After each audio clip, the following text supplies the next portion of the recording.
claims to have the remains of the three wise men as relics in a reliquary. It's I don't know what the name of the church is offhand, but I know it's in Cologne. And it's I don't know if it's the Church of the Wise Men or the Church of the Magi, but they claim to have the relics of the three wise men. So you can look that up, and next time you go to Germany, you can visit the wise men. Germany, Cologne. Okay. Did you have a question? Yeah, it's a good question. And in favor of the distance, you say, when the Bible mentions it says like 20 stadiums. So what's the distance? You know, like it doesn't say like something like the way you figure out now, kilometers or miles. It says 20 stadiums or like 30. Stadia, yes. Yeah. Stadia was a measurement in ancient times.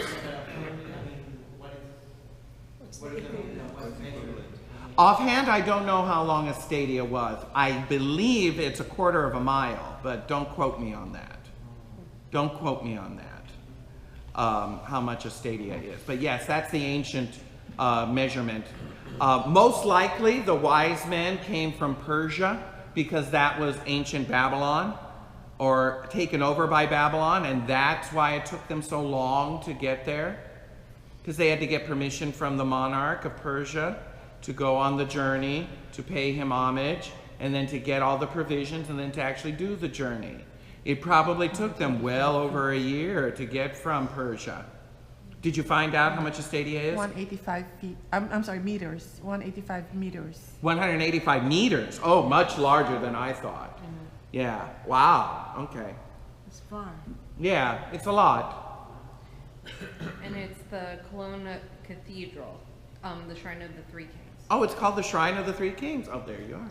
I thought they came from different parts of the earth. But well, again, that's our tradition, and traditionally we depict the Magi as one being Asian, one being black, and one being white. And again, the symbolism is great. It means from all over the world they come. Yeah. The truth of the matter is they were probably all from the same region. They were probably all from Persia or Babylon that came to see Jesus. And studied astronomy together. Yes. There was more than just one astrologer for the king as an advisor. Again, you go back to the book of Daniel. He had many advisors. I mean, it was a whole court that were advising the king that had different sciences. You know, some were stargazers, some dabbled in the occult with other kinds of divination. So they all kind of got together and see if we can agree on the same ideas. We're all reading the same chicken bones together. That's basically what it amounted to. And this was taken seriously. The kings took their advice extremely seriously. So I know we kind of hoo-hoo and laugh at it, but in truth, this was very serious, which is probably why they were given the permission to leave the court to go on this journey. Because if this was a divine God that had been born, we want to know about it, and we want to get on his good side. That was the idea behind it. The other thing I like about the kings is that they do represent the Gentiles, whereas the shepherds represent the Jews. And in our story, who discovers Jesus first? The Jews. Who discovers him later? The Gentiles. And that's exactly how Jesus' message comes, to the Jews first and then to the Gentiles. So again, it's a beautiful image. I love our Christmas creches and what they represent. So don't want to diminish that, but I want to say that this scene never happened. The wise men never met the shepherds. They were two different events, almost 2 years apart, according to the Gospels. That's what I'm getting at here. Maybe they put it in one scene because we cannot put the shepherd after the Christmas. Right. What I would like to see happen as a tradition is that we make our Christmas creches and then we put the shepherds and keep them up until Epiphany and then put the wise men, because that would be at least more accurate. You know, that way we celebrate Jesus' birth long after December 25th. I hope you know that. I mean, we celebrate it for quite some time until the Feast of Epiphany, because the birth of Jesus occurs, but it was the Gentiles who discovered Jesus at Epiphany. That's a very important point. In fact, in the Eastern Rite churches, they don't give gifts until the Feast of the Epiphany. Greek Orthodox, Russian Orthodox, and several of the Eastern Rite churches don't give gifts on Christmas, which again makes sense because when were the gifts given? When the wise men came. When was that? Epiphany. When is that date? January 6th, yes. I always want to say the 8th, but that's not true. It's January 6th. And they call it the 12th night. The 12th night, yes. Yeah, we celebrate that in Mexico. Oh, really? Okay. Yeah. In some states in Mexico, like in Michoacan, they celebrate the 6th. Oh. And the gifts are given on the 6th. Oh, interesting. Same with Armenian, they say The Orthodox January the Church. 6th. Yes, the Orthodox churches, the Eastern churches, don't give gifts until Epiphany. They celebrate the birth of our Lord at Christmas, like we do, but they don't give gifts on that day. They give them at Epiphany, which again makes more sense because that's when the gifts were given. All right. Here's a famous symbol. No room in the inn. And you know the story, right? There's the census. Everyone's pouring into their homelands. And here's poor Mary and Joseph. Oh, she's pregnant. She's about to give birth. And knocking on the doors. Is there room in there? No, we're booked. No. And what happens? There's one guy at the very end. And he says, I don't have any room, but you can sleep in the stable. Right? Is that what happened? Oh, well, we're going to find out about that. I showed this last year. It's always fun.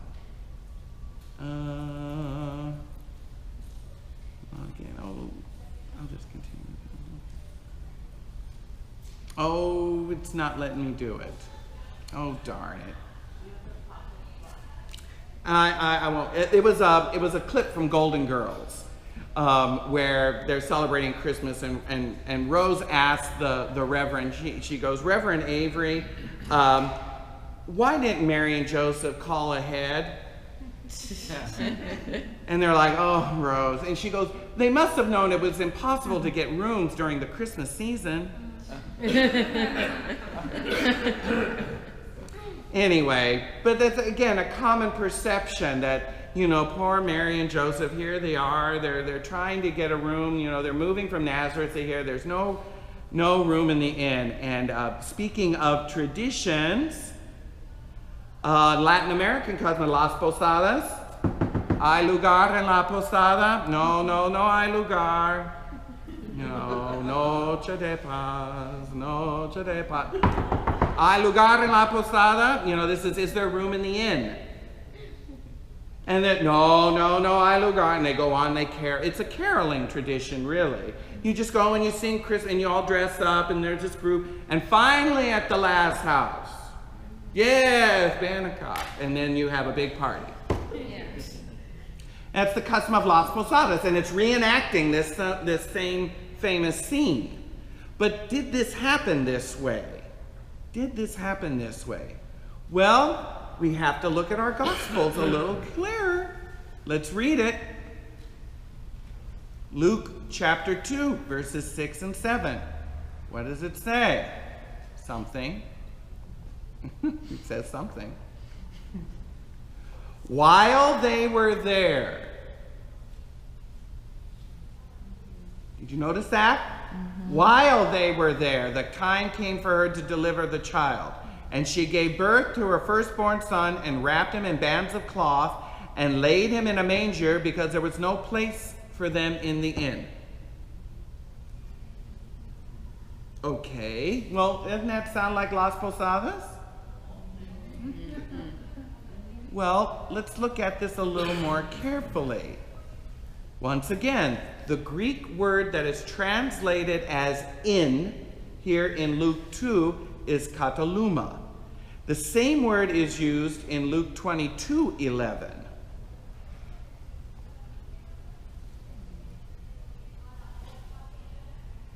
This is during the time of the Passover. Jesus tells the disciples, go into Jerusalem, say to the owner of the house, the teacher needs you. Where is the guest room where I may eat the Passover with my disciples? Did you see that? This is translated guest room. Here it is in Greek, kataluma, right there. See that? Same Greek word that's described in Luke 2 about Mary giving birth because there's no room in the inn. But here it's translated what? Guest room. And it's a room in a house. It's not a tavern like we think of a motel. Okay? Remember, Greek is a very precise language. Luke says her firstborn son. Right. But it's the only one she had, you say. Correct. Luke says first, so we assume there may be others born of Mary. You may assume that, but you'd be wrong. Well, so you say. but since we look to Luke Yes.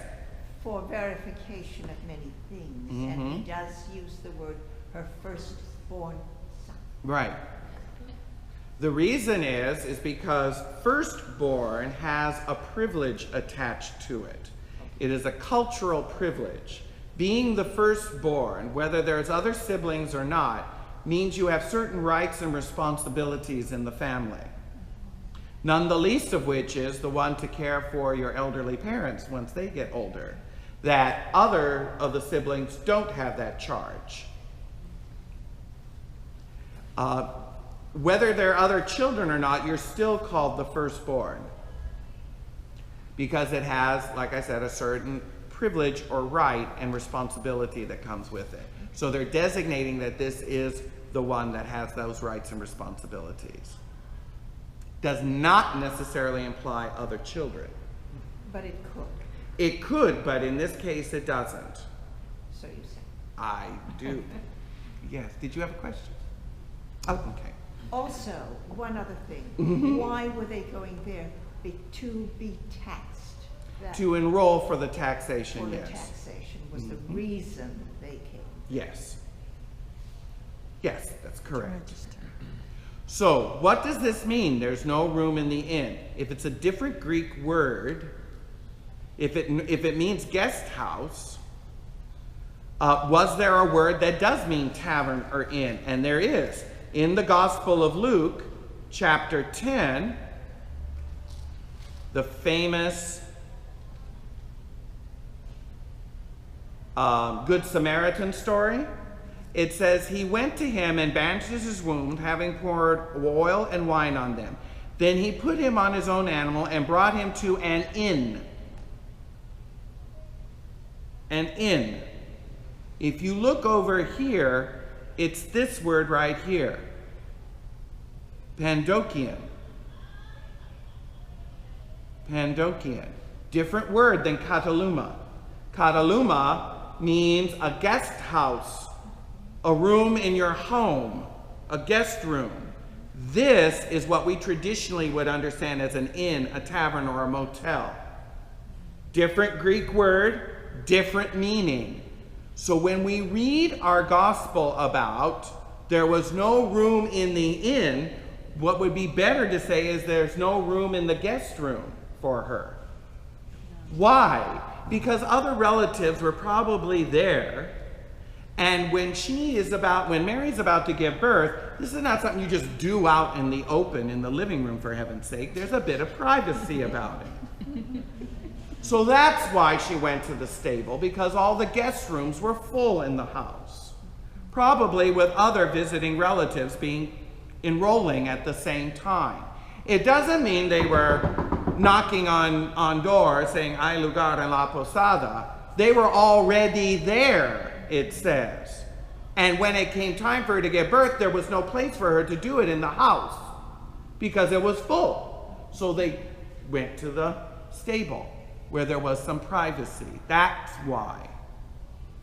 So she did go to the stable? Yes. Okay. Oh. Because there was no room in the house. to do it. Otherwise, she would have done it there. That would have been more proper. Okay? So according to the Bible, so Joseph is become a midwife. No, that's another misconception.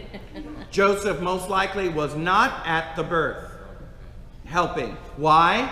Because giving birth in ancient times, and really until very modern times, was considered a feminine mystery, something that only other women were privy to. In fact, even until like the 1950s, when in I Love Lucy movies, Yeah. or Ricky was where? At the club. At the club or in the waiting room, smoking cigarettes, waiting for the news, right? Men weren't even allowed in the delivery room until modern times, really. Frankly, men didn't want to be in the room when they gave birth. That's why you went to midwives, because they could coach you. They were a kindred spirit. They were someone who knew what was going on. Joseph was probably, no. He wasn't probably even asked to go. Most likely when she was ready to give birth, there were other female relatives there. They said, come on, let's go, girl. And they went out and they gave birth. And when Jesus was born, someone went back and told Joseph and he came. That's more proper as to what happened. Again, in our little beginning narrative, Joseph's there helping deliver the baby. That did not happen. I can almost guarantee you, when you get to heaven, you ask St. Joseph, were you there? And he's going to say, oh, no. Same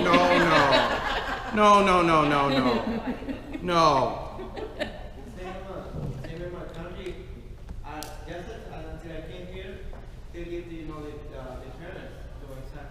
But back there, when I was born, my dad said like he was waiting at the waiting room. Oh, yeah.